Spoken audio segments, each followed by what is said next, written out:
Hello friends, welcome to మా honey home. ఈరోజు వీడియోలో ఎంతో టేస్టీగా ఉండే బెల్లం తాలికలు ఈజీ వేలో ఎలా తయారు చేసుకోవాలో చూసేయండి. సో ఇంక లేట్ చేయకుండా వీడియోలోకి వెళ్ళిపోదాం. ఎలా తయారు చేసుకోవాలో చూసేద్దాం. ముందుగా స్టవ్ పైన గిన్నె పెట్టుకొని అందులో ఒక కప్పు, చిన్న కప్పుతో ఒక కప్పు నీళ్ళు వేసుకొని నీళ్లు కాగనివ్వాలి. అందులోనే చిటికెడు సాల్ట్ కూడా వేసుకోండి.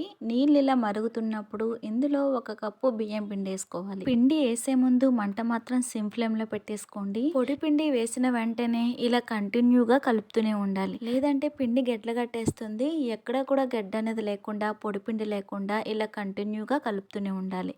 ఇలా ముద్ద కింద అయిన తర్వాత స్టవ్ ఆఫ్ చేసుకొని మూత పెట్టి జస్ట్ ఒక 2 నిమిషాలు పక్కన పెట్టేసుకోండి.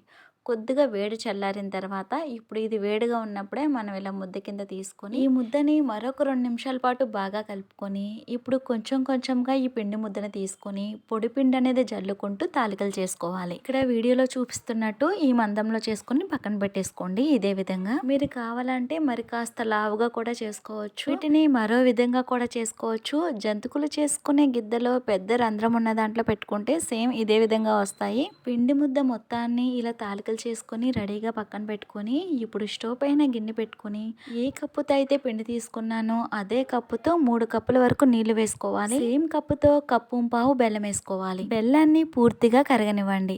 నేను ఇక్కడ స్వీట్నెస్ మీడియం ఉండేలాగా బెల్లాన్ని వేస్తున్నాను. మీరు తీపిదనం ఎక్కువగా ఇష్టపడితే గనక కప్పున్నర వరకు బెల్లం వేసుకోవచ్చు. బెల్లం పూర్తిగా కరిగిన తర్వాత ఇందులో ఇప్పుడు 1 టీ స్పూన్ సన్నగా కట్ చేసుకున్న పచ్చి కొబ్బరి, 1 టీ స్పూన్ తురుముకున్న కొబ్బరి వేసుకోండి. ఇలా బెల్లం నీళ్ళు మరుగుతున్నప్పుడే మనం చేసుకున్న తాలికలు వేసుకోవాలి. ఈ తాలికలు వేసే ముందు మాత్రం గుర్తుపెట్టుకోండి, మంట పూర్తిగా తగ్గించేసేయాలి. అందులోనే 1 టీ స్పూన్ పొడిపిండి వేసుకొని నిదానంగా 5-6 నిమిషాల పాటు ఉడికించండి. ఆల్రెడీ పిండిని ఉడికించుకున్నాం కాబట్టి ఎక్కువ టైం ఏం పట్టదు. పొడిపిండి వేసిన తర్వాత ఈ తాలికలు ఇరిగిపోకుండా నిదానంగా కలుపుకోవాలి. పైన మూత పెట్టి సైడ్ కొంచెం ఇలా ఆవిరి బయటకు వచ్చేలాగా ఉడికించుకోవాలి. పూర్తిగా మూత అయితే పెట్టొద్దు. 5 నిమిషాల తర్వాత ఈ విధంగా చక్కగా ఉడికిపోతుంది. ఇంకా స్టవ్ ఆఫ్ చేసేసుకోండి. ఇవి పూర్తిగా వేడి చల్లారిన తర్వాత మరి కాస్త చిక్కగా అవుతుంది. అందుకని కొంచెం పల్చగా ఉన్నప్పుడే స్టవ్ ఆఫ్ చేసుకోండి. మీకు ఇంకా పల్చగా కావాలనుకుంటే మరి కాస్త ముందుగా స్టవ్ ఆఫ్ చేసుకోండి. ఎంతో టేస్టీగా ఉండే బెల్లం తాలికల స్వీట్ రెడీ. ఈజీగా క్విక్గా చేసేవచ్చు. తప్పకుండా ట్రై చేయండి. ఈ వీడియో మీకు నచ్చినట్లయితే లైక్ చేయడం మాత్రం మర్చిపోకండి. షేర్ చేయండి, సబ్స్క్రైబ్ చేయండి. Thank you for watching my video.